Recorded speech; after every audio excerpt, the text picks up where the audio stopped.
ताकि साफ सफाई रखी जा सके। और यहाँ कई कूड़ेदान भी बनाए गए हैं, पत्थर के बनाए गए हैं। लोग उसमें कूड़ा कचरा फेंक कर यहाँ की स्वच्छता को बनाए रख सकते हैं। So as the Prime Minister walks through this exhibition, you will also be seeing a glimpse of the photographs of the before and after the revamping, and also the special effort, because India and the number of people traveling, number of people visiting here, to ensure that everybody can have a clean, beautiful, aesthetic visit over here, and of course to create a new heritage for future generations. A statement from the Prime Minister's office issued yesterday said it symbolizes a shift from the erstwhile Rajpath being an icon of power to Kartavya Path being an example of public ownership and empowerment. And here you can see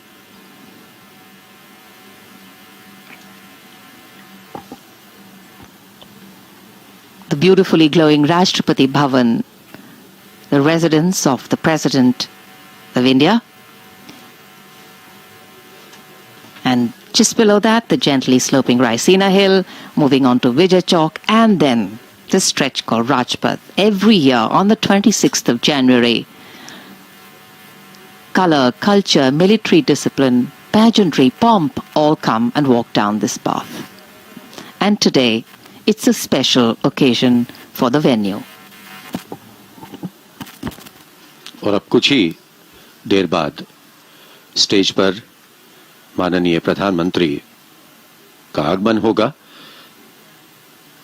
और एक बार फिर हम देख रहे हैं वो canopy जो कई सालों से खाली थी, लेकिन अब यहां भारत माता के सपूत महान नेता सुभाष चंद्र बोस की प्रतिमा, उसका आज अनावरण किया गया है, उसे यहां स्थापित किया गया है। Elegant in its simplicity,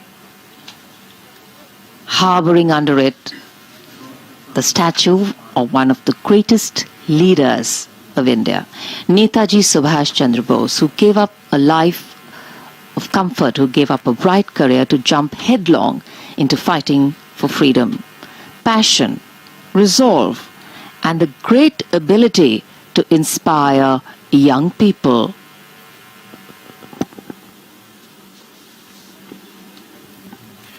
जैसे जैसे अंधेरा गहराता गया, वैसे वैसे यहां की खूबसूरती और निखरती रही।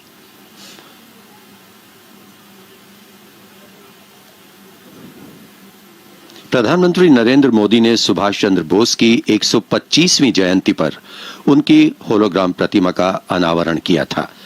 उस अवसर पर प्रधानमंत्री ने कहा था कि भारत मां के वीर सपूत सुभाष चंद्र बोस ने बड़े गर्व के साथ अंग्रेजी सत्ता के सामने कहा था कि वे स्वतंत्रता की भीख नहीं लेंगे बल्कि इसे हासिल करेंगे। नेताजी ने स्वाधीन भारत का भरोसा दिलाया था।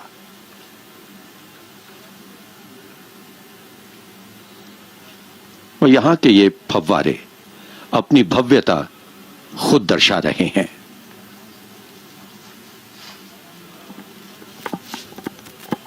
इंडिया गेट पर दमकते हमारे राष्ट्रीय ध्वज के रंग।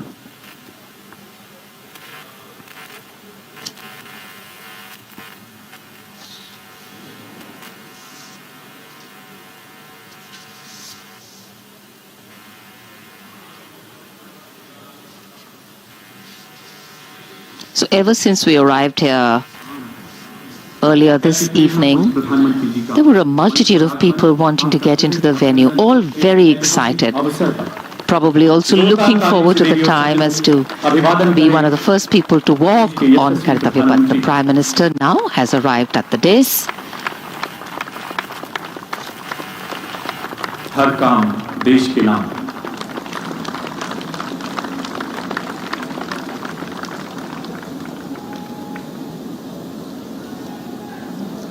सेंट्रल विस्टा आजाद भारत की विशाल परियोजना, जिसे देश के शीर्ष नेतृत्व के मार्गदर्शन में परिकल्पित किया गया, एक ऐसा भागीरथ प्रयास जो आत्मनिर्भर भारत की संकल्पना के अनुरूप अति आधुनिक एवं भविष्य उन्मुखी ढांचा प्रदान करने में एक मील का पत्थर साबित होगा। माता भूमि पुत्रो अहम पृथिव्या के दिव्य मंत्रोच्चारण के बीच सभी धर्म गुरुओं की उपस्थिति में जिस महाप्रयाण का आगाज हुआ, आज उसका बेहद अहम पड़ाव भाद्रपद शुक्ल त्रयोदशी एक नए गौरवशाली परिवेश में इतिहास पुरुष नेताजी सुभाष की विशाल प्रतिमा से अलंकृत सेंट्रल विस्टा एवेन्यू उत्सुक है देश के इतिहास में कर्तव्य पथ का नया स्वर्णिम अध्याय जोड़ने के लिए। प्रतीक शीर्ष नेतृत्व के प्रखर मार्गदर्शन का, मां भारती के सपूतों के सामूहिक पुरुषार्थ का, गुलामी की मानसिकता से पूरी तरह आजाद होते आत्मनिर्भर भारत की संकल्प सिद्धि का ऐसा स्वावलंबन जिसकी आत्मा हथियारों के साथ साथ विचारों की आत्मनिर्भरता में भी निहित है। देवी और सज्जनों, समय है स्वागत संबोधन का। May I request honourable minister of housing and urban affairs Shri Hardeep Singh Puri for the welcome address please. माननीय श्री हरदीप सिंह पुरी जी।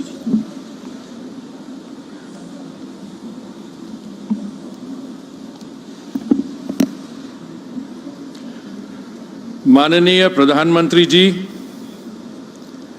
मंत्रिमंडल में मेरे सहयोगी, ambassadors and high commissioners, Delhi के मान्य नागरिक, सांस्कृतिक क्षेत्र के प्रमुखगण व अन्य विशिष्ट अतिथिगण, आदरणीय प्रधानमंत्री जी द्वारा कर्तव्य पथ के उद्घाटन के ऐतिहासिक अवसर पर मैं आप सबका हार्दिक अभिनंदन और स्वागत करता हूं। स्वतंत्रता प्राप्ति के बाद पहली बार माननीय प्रधानमंत्री श्री नरेंद्र मोदी जी की दूरदर्शिता, सशक्त नेतृत्व और दृढ़ संकल्प के परिणाम स्वरूप देश के सबसे बड़े ट्रांसफॉर्मेशनल प्रोजेक्ट का शुभारंभ किया जा रहा है। राष्ट्रीय महत्व की ये परियोजना, जिसकी कल्पना तक किसी सरकार ने 70 साल में नहीं की थी, वे आज साकार होने को है। विश्व के सबसे विशालतम, पुराने और जीवंत डेमोक्रेसी भारत के पूरे गवर्नेंस इंफ्रास्ट्रक्चर, एग्जीक्यूटिव और लेजिस्लेटिव, उसको 20वीं सदी और कॉलोनियल युग से निकालकर 21वीं सदी, जो भारत की सदी कही जा रही है, लाने का और सक्षम बनाने का ये प्रोजेक्ट है। इस महत्वाकांक्षी और अत्यंत आवश्यक प्रोजेक्ट के पहले चरण में कर्तव्य पथ का आज उद्घाटन किया जा रहा है। कर्तव्य पथ का नव भारत की राजधानी दिल्ली, नई दिल्ली का हृदय है। इसका विश्व स्तरीय रूप से सृजन करना हमारी आकांक्षा ही नहीं, हमारा कर्तव्य भी है। माननीय प्रधानमंत्री जी, आपने 15 अगस्त 2022 को लाल किला से देश को संबोधित करते हुए देशवासियों को 2047 तक पंचप्रण का आह्वान किया था। इसका ये जीता जागता उदाहरण है। विकसित भारत का बड़ा संकल्प अपने अंदर गुलामी का एक भी अंश नहीं रहने देना चाहिए। हमें हमारी विरासत पर गर्व होना चाहिए। हमें एकता और एकजुटता के साथ रहना है और प्रत्येक नागरिक को अपने कर्तव्य का पालन करना चाहिए। आज कर्तव्य पथ के शुभ आरंभ के समय ऐसा लग रहा है कि 130 करोड़ भारतवासियों के अमृतकाल का सपना साकार करने का भव्य पथ हमारे सामने खुल रहा है। राजपथ का नाम कर्तव्य पथ करने का निर्णय इस बात की याद दिलाएगा कि लोक सेवा का मूल सार जनता पर राज करना नहीं, बल्कि जनता की सेवा करना ही हमारा कर्तव्य है। इस पथ को artery of governance of the people, by the people and for the people कह सकते हैं। जैसे कि आप देखेंगे, ये परिवर्तित पथ पूर्ण रूप से सौंदर्य और सुविधा का मिलाप है और आंतरिक रूप में से ये एक ग्रीन प्रोजेक्ट है। आज के उद्घाटन के बाद आम जनता इन सब का पूरा तरह से आनंद ले सकेगी। महानुभावों, इस पथ पर चलकर हम सही मायने में भारत के विकास का इतिहास लिखने जा रहे हैं। ये पथ है सबके पंचप्रण का, प्रयास का और प्रगति का। इसी तरह आज नेताजी सुभाष चंद्र बोस की प्रतिमा का अनावरण इस बात का प्रतीक है कि हमारा देश इस महान सुपुत्र के बलिदान के लिए सदैव कृतज्ञ रहेगा और उनसे हमेशा देशभक्ति की प्रेरणा मिलती रहेगी। धन्यवाद।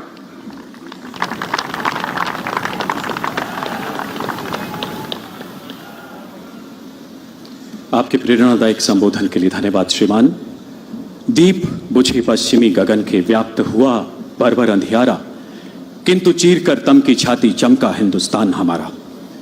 भूतपूर्व प्रधानमंत्री भारत रत्न स्वर्गीय अटल जी के शब्द आजादी की क्रांति के इतिहास को भी बयां करते हैं। इतिहास नेताजी जैसे क्रांतिवीरों के शौर्य का, स्वाभिमान का, राष्ट्र प्रेम और बलिदान का। इस इतिहास में जगमगाता 15 अगस्त 1947 का नूतन प्रभात, जब सदियों के संघर्ष का प्रतिफल मानो उन चंद लम्हों में सिमट आया था। आजादी की उन पावन पुनीत घड़ियों के जय घोष को 15 अगस्त 1947 के दिन ही मशहूर शास्त्रीय संगीतकार स्वर्गीय पंडित श्री कृष्ण रातन जनकर पद्म भूषण ने एक मंगल गान के रूप में सुरबद्ध किया। देवियों सज्जनों, राग मालकोश पर आधारित इस बंदिश को स्वर्गीय C.R. व्यास पद्म भूषण द्वारा गहन खोज के बाद निकाला गया। इन्हीं संगीतकार पुत्र पंडित व्यास 75 वर्ष पुराने मंगल गान को कर्तव्य पथ पर गुंजित करेंगे। जोरदार तालियों से आइए स्वागत करते हैं इन सुर साधकों का।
आजादी की नूतन बेला को जीवंत करता स्वतंत्रता की देवी को समर्पित यह यशगान, जिसकी रचना आज से 75 साल पहले हुई। न हार में न जीत में किंचित नहीं भयभीत मैं, कर्तव्य पथ पर जो मिला ये भी सही वो भी सही। समय है कर्तव्य पथ के उद्घाटन का। माननीय प्रधानमंत्री जी से विनम्र आग्रह की रिमोट का बटन दबाकर उद्घाटन पट्टिका का अनावरण करें माननीय प्रधानमंत्री महोदय।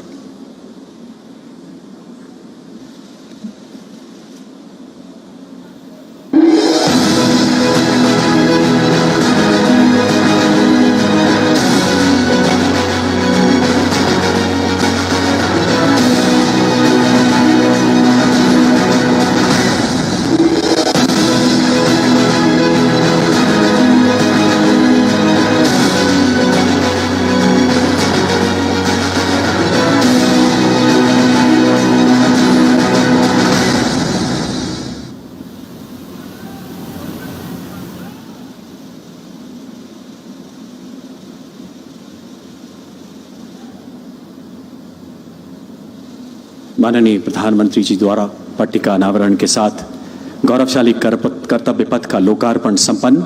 हमारा सौभाग्य कि हम आजादी के अमृतकाल में इन पलों के साक्षी हैं। आइए एक बार फिर से करतल ध्वनि से पुनः इन ऐतिहासिक लम्हों में अपनी उपस्थिति दर्ज कराएं। जोरदार तालियों से अभिवादन करें इन घड़ियों का। धन्यवाद करें हमारे माननीय प्रधानमंत्री जी महोदय का। धन्यवाद। मान्यवर, तू शेर हिंद आगे बढ़, मरने से तू जरा न डर, उड़ा के दुश्मनों का सर, जोशे वतन बढ़ाए जा, ये जिंदगी है कौम की, तू कौम पे लुटाए जा। जो इस जज्बे के साथ जिए और स्वतंत्रता संग्राम के महायज्ञ में अपना सर्वस्व आहुत कर गए, ऐसे शेर हिंद सुभाष, जिन्होंने राष्ट्र प्रेम को नई परिभाषा दी, पराक्रम की अद्भुत शौर्य गाथा लिखी। माननीय प्रधानमंत्री जी के ओजस्वी मार्गदर्शन में उनकी प्रतिमा की स्थापना। नमन हर भारतीय का। नेताजी की जीवन यात्रा एवं उनकी प्रतिमा के निर्माण की कुछ झलकियां देखते हैं इस ऑडियो विजुअल के माध्यम से। Please sit back and get inspired.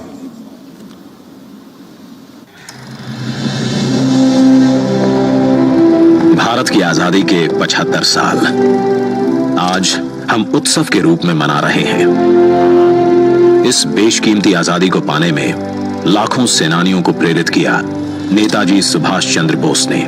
क्या अमीर क्या गरीब, हर भारतीय के दिल में नेताजी ने ऐसी आग प्रज्वलित की जिसने न केवल भारत को स्वतंत्र किया बल्कि ब्रिटिश साम्राज्य की नींव को ध्वस्त कर दिया।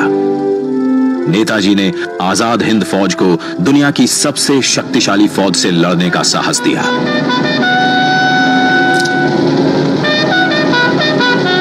भारत की पहली अंतरिम सरकार की स्थापना की और 21 अक्टूबर 1943 को पहली बार भारत की धरती पर राष्ट्रीय ध्वज फहराया। नेताजी सुभाष चंद्र बोस के बेमिसाल योगदान को, उनके अदम्य साहस भरे प्रेरक जीवन को समय के साथ उस तरह याद नहीं किया गया जिसके वो हकदार थे। वर्ष 2014 में जब श्री नरेंद्र मोदी जी देश के प्रधानमंत्री बने, उन्होंने नेताजी के जीवन और संदेश नई पीढ़ी तक प्रभावी तरीके से पहुंचाने के लिए संकल्पबद्ध प्रयास किए। उनके नेतृत्व में भारत सरकार ने नेताजी के परिवार के सदस्यों को सम्मानित किया। नेताजी के अंडमान निकोबार की ऐतिहासिक यात्रा के 75 वर्ष पूरे होने के उपलक्ष्य में अंडमान स्थित हैवलॉक द्वीप को स्वराज, नील द्वीप को शहीद और रॉस द्वीप को नेताजी सुभाष चंद्र बोस द्वीप का नाम दिया। लाल किले में नेताजी को समर्पित संग्रहालय और कोलकाता के विक्टोरिया मेमोरियल में बिप्लोबी भारत गैलरी बनाई। नेताजी के शौर्य और पराक्रम भरी जीवन गाथा से जन जन को जोड़ने के लिए उनके जन्म दिवस 23 जनवरी को पराक्रम दिवस के रूप में मनाने का निर्णय लिया। इसी कड़ी में नेताजी की 125वीं जयंती पर प्रधानमंत्री श्री नरेंद्र मोदी द्वारा इंडिया गेट पर नेताजी के होलोग्राम प्रतिमा की स्थापना की गई। आज उसी स्थान पर ग्रेनाइट से बनी नेताजी सुभाष चंद्र बोस की प्रतिमा का अनावरण हो रहा है, जो भारत की सबसे ऊंची अखंड प्रतिमाओं में से एक है। ये प्रतिमा आजादी के महानायक को कृतज्ञ राष्ट्र की श्रद्धांजलि है। नेताजी सुभाष की ये प्रतिमा हमारी लोकतांत्रिक संस्थाओं, हमारे पीढ़ियों को राष्ट्रीय कर्तव्य का बोध कराएगी, आने वाली पीढ़ियों को, वर्तमान पीढ़ी को निरंतर प्रेरणा देती रहेगी। आइए दिल्ली के इंडिया गेट पर देखिए 28 फीट ऊंची, 6 फीट चौड़ी नेताजी सुभाष चंद्र बोस की भव्य प्रतिमा।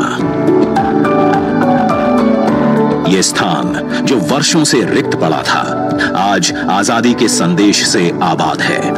तेलंगाना से 1665 किलोमीटर का सफर तय कर 280 मेट्रिक टन ग्रेनाइट सिल्ली दिल्ली पहुंची। इसे लाना भी एक चुनौती थी, जिसके लिए 140 पहियों वाली 100 फीट लंबी गाड़ी बनाई गई। प्रख्यात मूर्तिकार श्री अरुण योगीराज ने इसे आकार दिया। शिल्पकारों की टीम ने इसे 26,000 घंटों तक अपने श्रम से सींचा।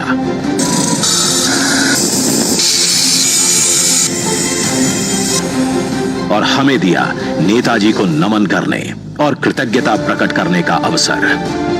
देश के लिए जीने मरने की हमेशा प्रेरणा देती रहेगी ये प्रतिमा।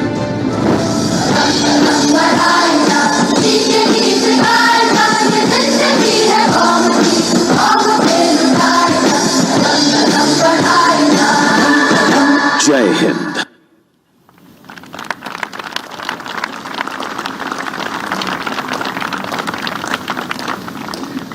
अमर सेनानी राम प्रसाद बिस्मिल की वो कविता, वो शब्द याद आते हैं। हे मातृभूमि तेरी जय हो, सदा विजय हो, प्रत्येक भक्त तेरा सुख शांति कांतिमय हो। इन्हीं आदर्शों के अनुरूप मानव संवेदनाओं के नित नए आदर्श स्थापित करते माननीय प्रधानमंत्री जी, जैसा कि आपने इस ऑडियो विजुअल में दिखाए गए प्रमुख मूर्तिकार अरुण योगीराज एवं उनके साथियों को देखा। अभी कुछ ही मिनट पहले माननीय प्रधानमंत्री ने उनसे मुलाकात की, उनका हौसला बढ़ाया। मान्यवर, आपके अथक प्रयासों से सेवा परमो धर्म एवं स्वांत सुखाय जैसी उत्कृष्ट भारतीय परंपराएं यूनाइटेड नेशंस जनरल असेंबली से लेकर पेरिस के ग्लासगो तक विश्व मंच पर प्रतिष्ठित हो रही हैं, दुनिया का मार्गदर्शन कर रही हैं।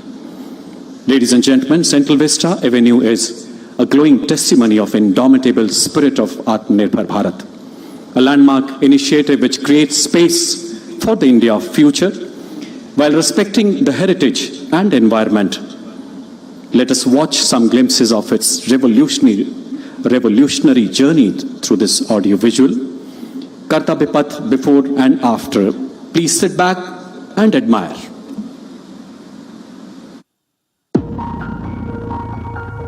स्वागत है आपका भारत के कर्तव्य पथ पर।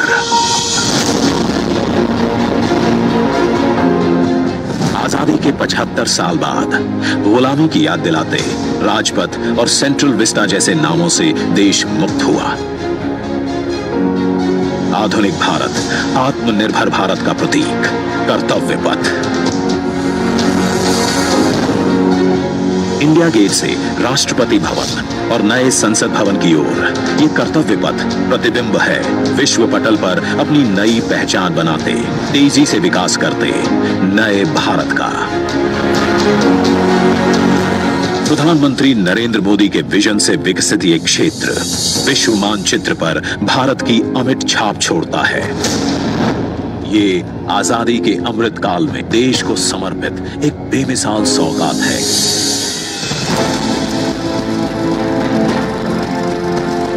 गुलामी की जंजीरों में जकड़ा हुआ यह क्षेत्र सेंट्रल विस्टा के नाम से 13 फरवरी 1931 को देश को मिला था। स्वतंत्रता के 75 साल में इसका स्वरूप तो बदला, लेकिन 2022 के भारत के अनुरूप इसमें कुछ अहम बदलाव जरूरी थे। इसके पुराने स्वरूप में मौजूद गुलामी की याद दिलाते अवशेषों से अमृत काल में मुक्ति जरूरी थी। वहीं शौचालय, पार्किंग, अंडरपास जैसी सुविधाएं दिव्यांग जनों के लिए इस पथ परिसर को सुगम और समावेशी बनाने की आवश्यकता भी थी।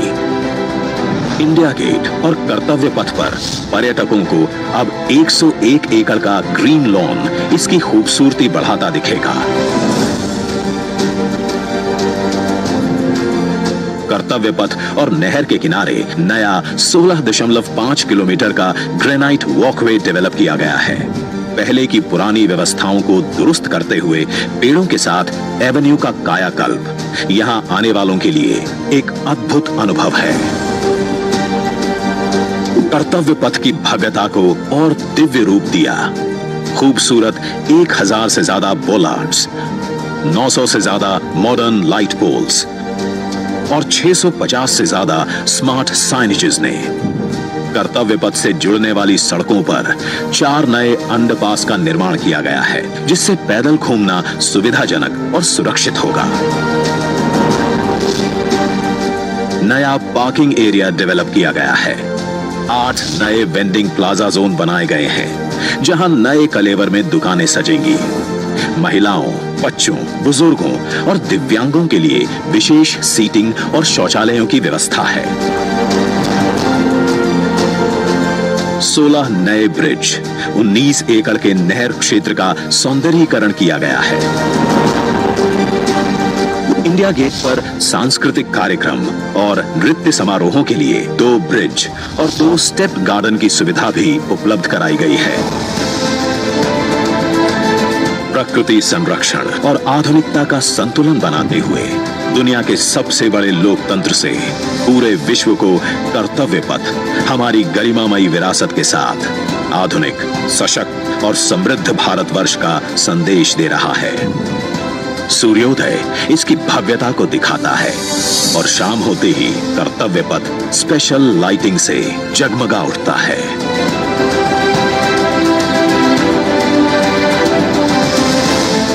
इतिहास के अनमोल पल अपने में समेटे ये कर्तव्य पथ अब नए भारत की नई अंगड़ाई है। प्रधानमंत्री नरेंद्र मोदी का ये विजन भारत के अमृतकाल का प्रतिबिंब है।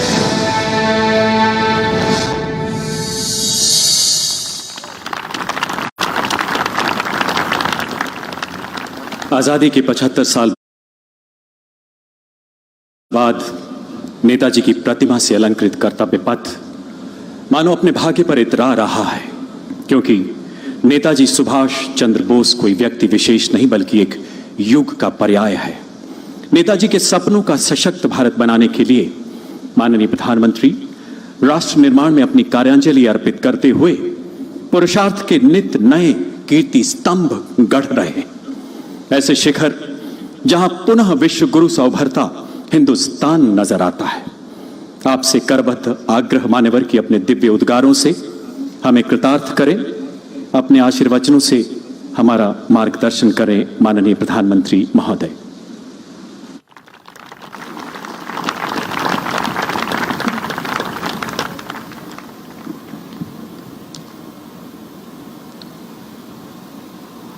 आज के इस ऐतिहासिक कार्यक्रम, इस पर पूरे देश की दृष्टि है।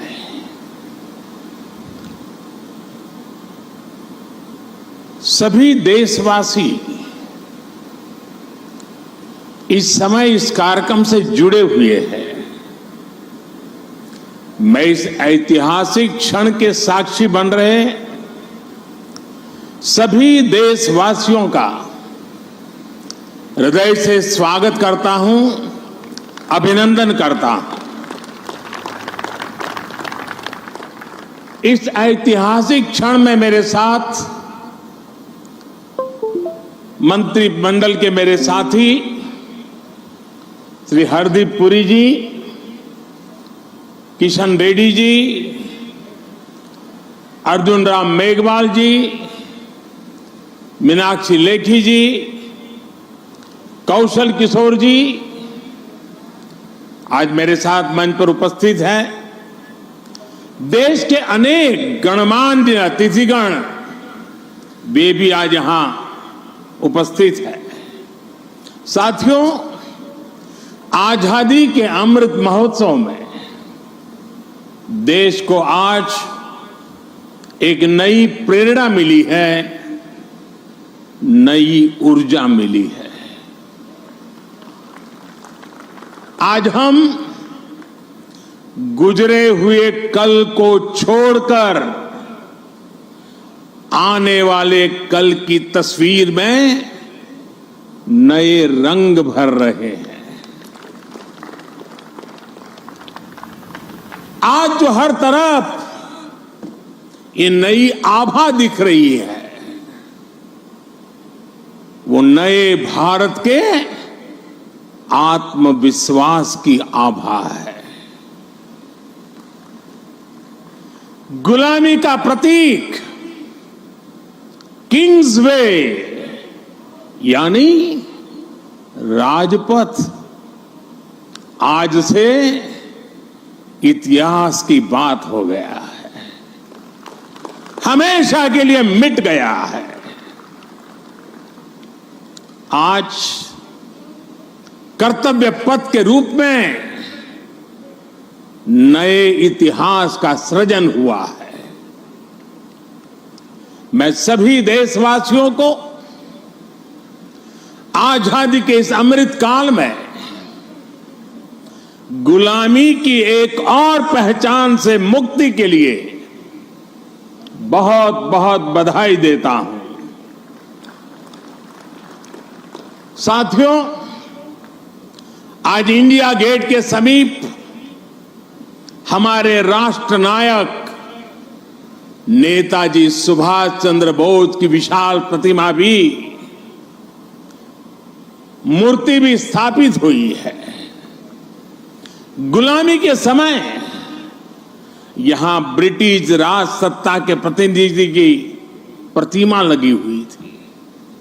आज देश ने उसी स्थान पर नेताजी की मूर्ति की स्थापना करके आधुनिक और सशक्त भारत की प्राण प्रतिष्ठा भी कर दी है। वाकई ये अवसर ऐतिहासिक है, ये अवसर अभूतपूर्व है। हम सभी का सौभाग्य है कि हम आज का ये दिन देख रहे हैं, इसके साक्षी बन रहे हैं।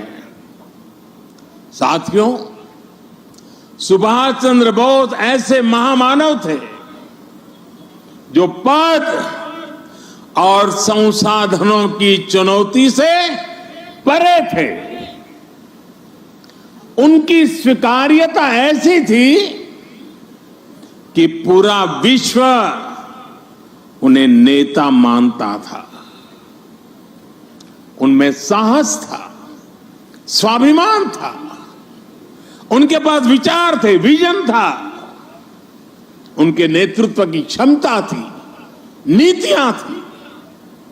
नेताजी सुभाष कहा करते थे, भारत वो देश नहीं जो अपने गौरवमयी इतिहास को भुला दे।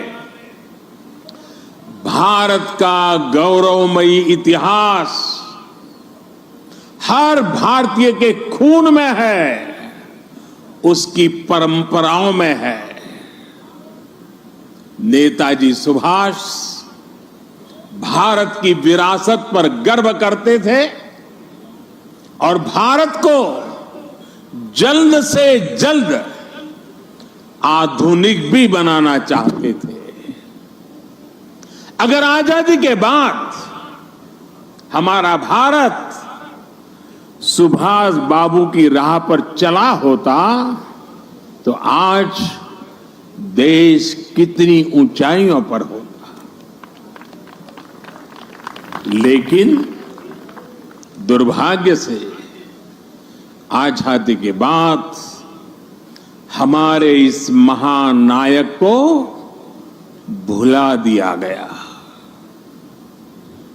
उनके विचारों को, उनसे जुड़े प्रतीकों तक को नजरअंदाज कर दिया गया। सुभाष बाबू के 125वें जयंती वर्ष के आयोजन के अवसर पर मुझे कोलकाता में उनके घर जाने का सौभाग्य मिला था। नेताजी से जुड़े स्थान पर उनकी जो अनंत ऊर्जा थी, मैंने उसे महसूस किया।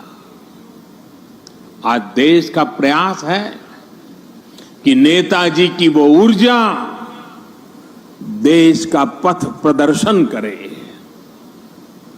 कर्तव्य पथ पर नेताजी की प्रतिभा इसका माध्यम बनेगी। देश की नीतियों और निर्णयों में सुभाष बाबू की छाप रहे, ये प्रतिमा इसके लिए प्रेरणा स्रोत बनेगी। भाइयों और बहनों, पिछले 8 वर्षों में हमने एक के बाद एक ऐसे कितने ही निर्णय लिए हैं जिन पर नेताजी के आदर्शों और सपनों की छाप है। नेताजी सुभाष अखंड भारत के पहले प्रधान थे जिन्होंने 1947 से भी पहले अंडमान को आजाद कराकर तिरंगा फहराया था। उस वक्त उन्होंने कल्पना की थी कि लाल किले पर तिरंगा फहराने की क्या अनुभूति होगी। इस अनुभूति का साक्षात्कार मैंने स्वयं किया जब मुझे आजाद हिंद सरकार के 75 वर्ष होने पर लाल किले पर तिरंगा फहराने का सौभाग्य मिला।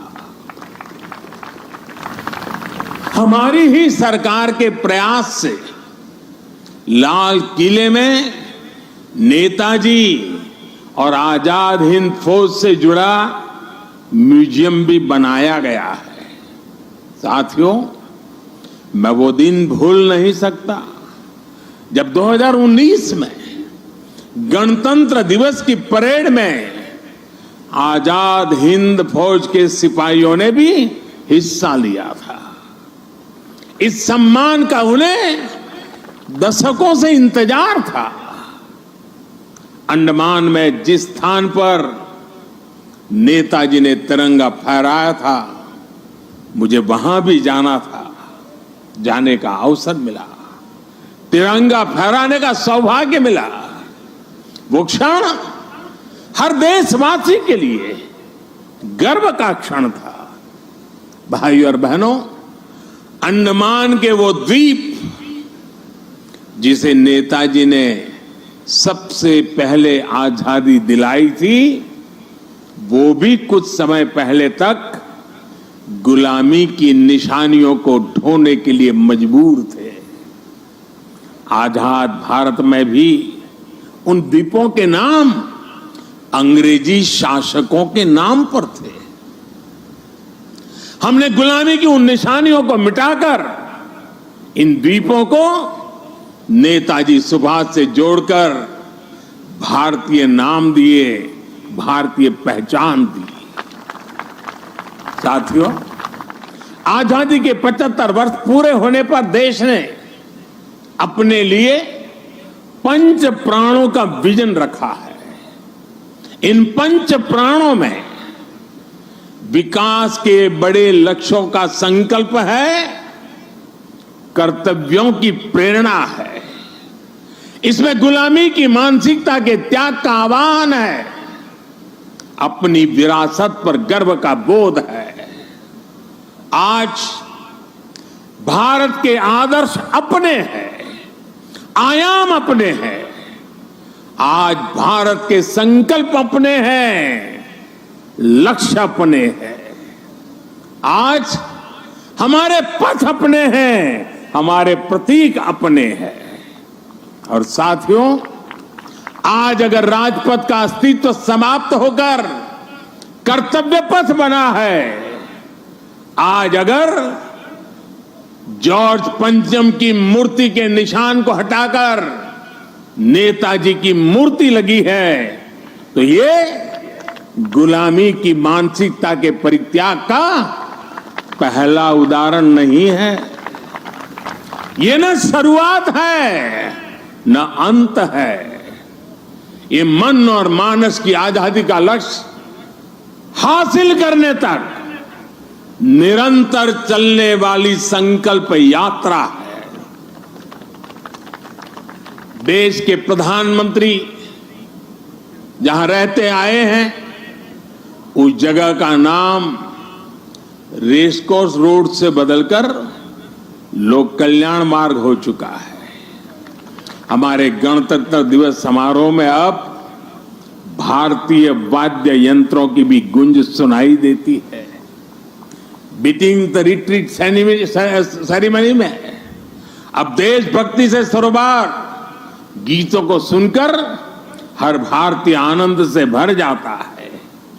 अभी हाल ही में भारतीय नौसेना ने भी गुलामी के निशान को उतारकर छत्रपति शिवाजी महाराज के प्रतीक को धारण कर लिया है। नेशनल वॉर मेमोरियल बनाकर देश ने समस्त देशवासियों की बरसों पुरानी इच्छा को भी पूरा किया है। साथियों, ये बदलाव केवल प्रतीकों तक ही सीमित नहीं है। ये बदलाव देश की नीतियों का भी हिस्सा बन चुका है। आज देश अंग्रेजों के जमाने से चले आ रहे सैकड़ों कानूनों को बदल चुका है। भारतीय बजट जो इतने दशकों से ब्रिटिश संसद के समय का अनुसरण कर रहा था, उसका समय और तारीख भी बदल गई है। राष्ट्रीय शिक्षा नीति के जरिए अब विदेशी भाषा की मजबूरी से भी देश के युवाओं को आजाद किया जा रहा है। यानी आज देश का विचार और देश का व्यवहार दोनों गुलामी की मानसिकता से मुक्त हो रहे हैं। ये मुक्ति हमें विकसित भारत के लक्ष्य तक लेकर के जाएगी। साथियों, महाकवि भरतियार ने भारत की महानता को लेकर तमिल भाषा में बहुत ही सुंदर कविता लिखी थी। इस कविता का शीर्षक है पारू कुलई नल्ल नाइंगल भारत नाड़। महाकवि भरतियार की ये कविता हर भारतीय को गर्व से भर देने वाली है। उनकी कविता का अर्थ है, हमारा देश भारत पूरे विश्व में सबसे महान है। ज्ञान में, अध्यात्म में, गरिमा में, अन्नदान में, संगीत में, शाश्वत कविताओं में हमारा देश भारत पूरे विश्व में सबसे महान है। वीरता में, सेनाओं के शौर्य में, करुणा में, दूसरों की सेवा में, जीवन के सत्य को खोजने में, वैज्ञानिक अनुसंधान में हमारा देश भारत पूरे विश्व में सबसे महान है। ये तमिल कवि भरतियार का, उनकी कविता का एक एक शब्द, एक एक भाव को अनुभव कीजिए। साथियों, गुलामी के उस कालखंड में ये पूरे विश्व को भारत की हुंकार थी। ये हमारे स्वतंत्र सेनानियों का आह्वान था। जिस भारत का वर्णन भरतियार ने अपनी कविता में किया है, हमें उस सर्वश्रेष्ठ भारत का निर्माण करके ही रहना है। और इसका रास्ता इस कर्तव्य पथ से ही जाता है। साथियों, कर्तव्य पथ केवल ईंट पत्थरों का रास्ता भर नहीं है। ये भारत के लोकतांत्रिक अतीत और सर्वकालिक आदर्शों का जीवंत मार्ग है। यहां जब देश के लोग आएंगे, वो नेताजी की प्रतिमा, नेशनल वॉर मेमोरियल, ये सब उन्हें कितनी बड़ी प्रेरणा देंगे। उन्हें कर्तव्य बोध से ओतप्रोत करेंगे। इसी स्थान पर देश की सरकार काम कर रही है। आप कल्पना करिए, देश ने जिन्हें जनता की सेवा का दायित्व सौंपा हो, उन्हें राजपथ जनता का सेवक होने का एहसास कैसे कराता। अगर पथ ही राजपथ हो तो यात्रा लोकमुखी कैसे होगी।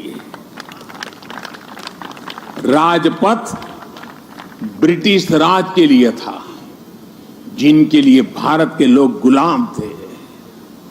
राजपथ की भावना भी गुलामी का प्रतीक थी, उसकी संरचना भी गुलामी का प्रतीक थी। आज इसका आर्किटेक्चर भी बदला है और उसकी आत्मा भी बदली है। अब देश के सांसद, मंत्री, अधिकारी जब इस पथ से गुजरेंगे तो उन्हें कर्तव्य पथ से देश के प्रति कर्तव्यों का बोध होगा। उसके लिए नई ऊर्जा मिलेगी, प्रेरणा मिलेगी। नेशनल वॉर मेमोरियल से लेकर कर्तव्य पथ से होते हुए राष्ट्रपति भवन का ये पूरा क्षेत्र, उनमें नेशन फर्स्ट, राष्ट्र ही प्रथम, इस भावना का प्रवाह प्रतिपल संचारित होगा। साथियों, आज के इस अवसर पर मैं अपने उन श्रमिक साथियों का विशेष आभार व्यक्त करना चाहता हूं, जिन्होंने कर्तव्य पथ को केवल बनाया ही नहीं है, बल्कि अपने श्रम की पराकाष्ठा से देश को कर्तव्य पथ दिखाया भी है। मुझे अभी उन श्रमजीवियों से मुलाकात का भी अवसर मिला। उनसे बात करते समय मैं महसूस कर रहा था कि देश के गरीब, मजदूर और सामान्य मानवी के भीतर भारत का कितना भव्य सपना बसा हुआ है। अपना पसीना बहाते समय वो उसी सपने को सजीव कर देते हैं। और आज जब मैं इस अवसर पर मैं उन हर गरीब मजदूर को भी देश की तरफ से धन्यवाद करता हूं, उनका अभिनंदन करता हूं, जो देश के अभूतपूर्व विकास को ये हमारे श्रमिक भाई गति दे रहे हैं। और जब मैं आज इन श्रमिक भाई बहनों से मिला तो मैंने उनसे कहा है कि इस बार 26 जनवरी को जिन्होंने यहां पर काम किया है, जो श्रमिक भाई है, वो परिवार के साथ मेरे विशेष अतिथि रहेंगे 26 जनवरी के कार्यक्रम।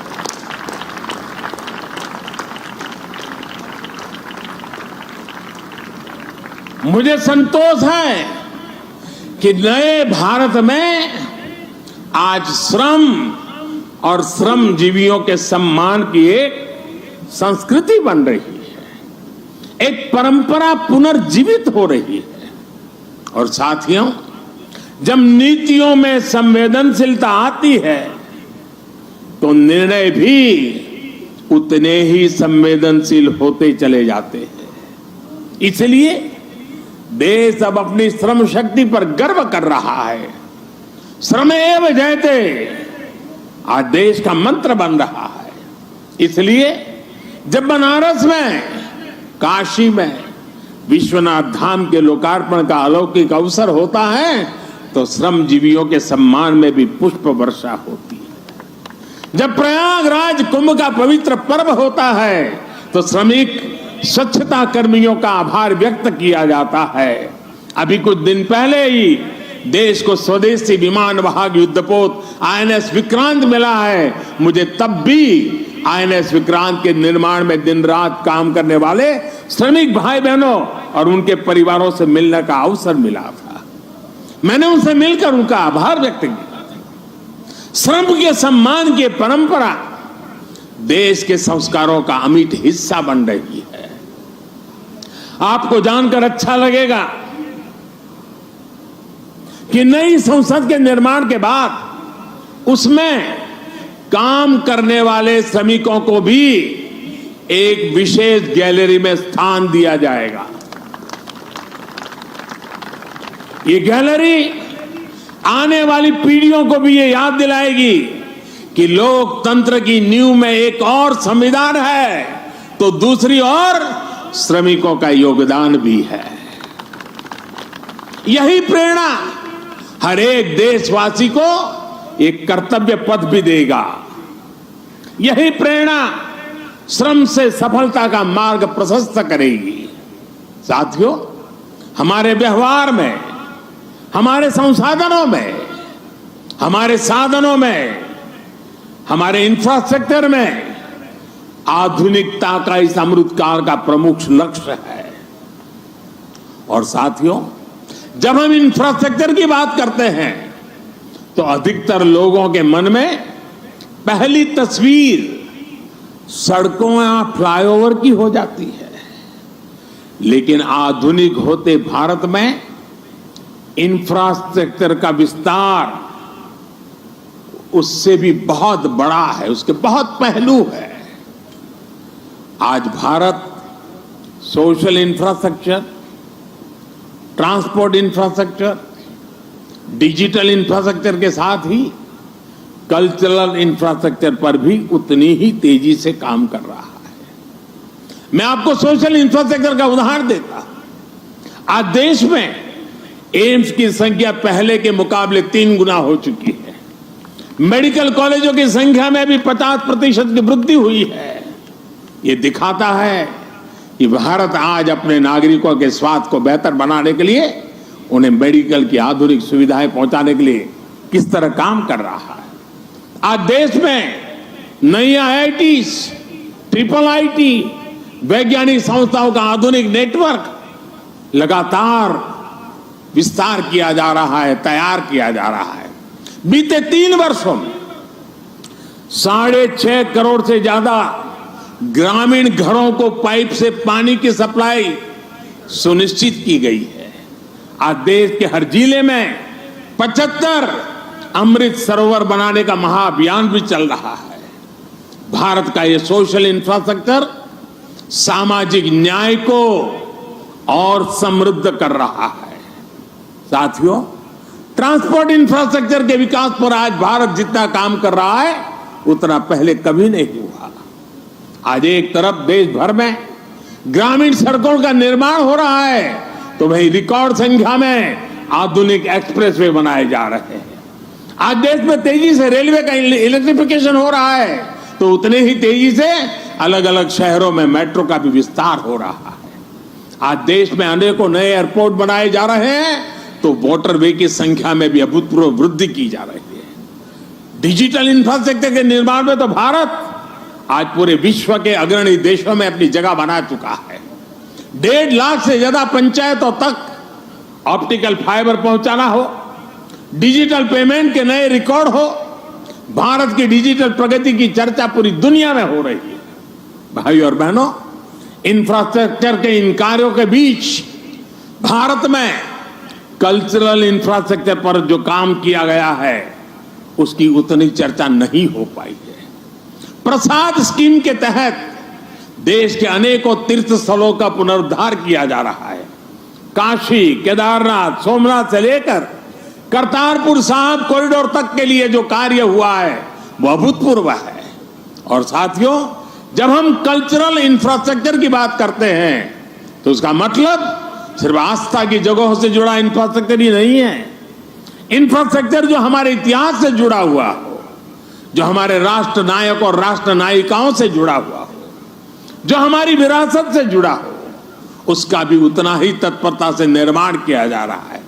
सरदार पटेल की स्टैच्यू ऑफ यूनिटी हो या फिर आदिवासी स्वतंत्रता सेनानियों को समर्पित म्यूजियम, पीएम म्यूजियम हो या फिर बाबा Saheb Ambedkar memorial, national war memorial हो या फिर नेशनल पुलिस मेमोरियल, ये कल्चरल इंफ्रास्ट्रक्चर के उदाहरण है।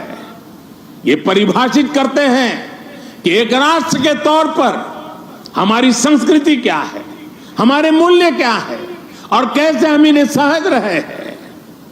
एक आकांक्षी Bharat social infrastructure, transport infrastructure, digital infrastructure के साथ ही कल्चरल इंफ्रास्ट्रक्चर को गति देते हुए तेज प्रगति कर सकता है। मुझे खुशी है कि आज कर्तव्य पथ के रूप में देश को कल्चरल इंफ्रास्ट्रक्चर का एक और बेहतरीन उदाहरण मिल रहा है। आर्किटेक्चर से लेकर के आदर्शों तक आपको यहां भारतीय संस्कृति के दर्शन भी होंगे और बहुत कुछ सीखने को भी मिलेगा।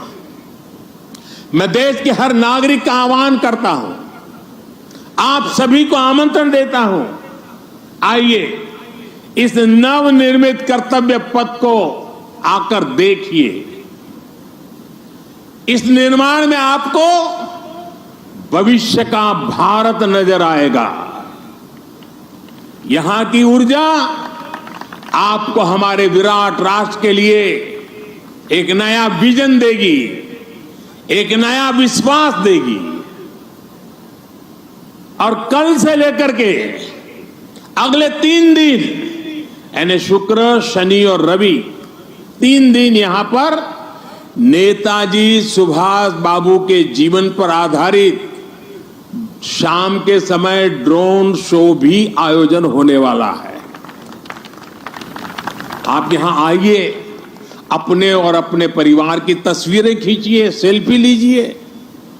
इन्हें आप हैशटैग कर्तव्य पथ से सोशल मीडिया पर भी जरूर अपलोड करें।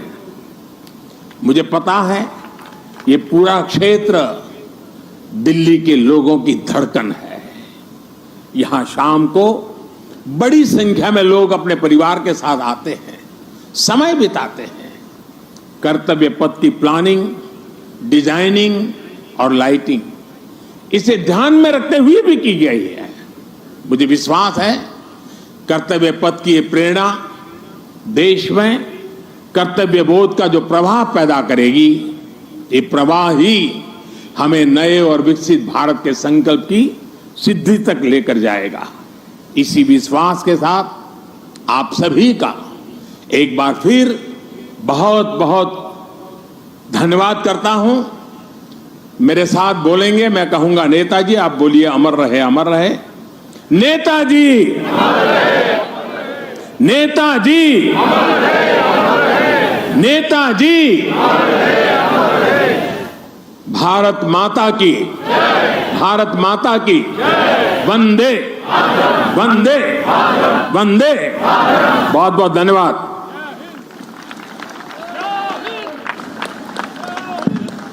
आपके प्रेरणादायक उद्बोधन के लिए हृदय से आभार महोदय।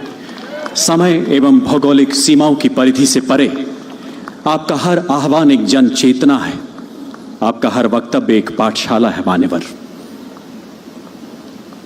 आप ही के शब्दों में हम निकल पड़े हैं प्रण करके, अपना तन मन अर्पण करके। जिद है एक सूर्य उगाना है, अंबर से ऊंचा जाना है, एक भारत नया बनाना है।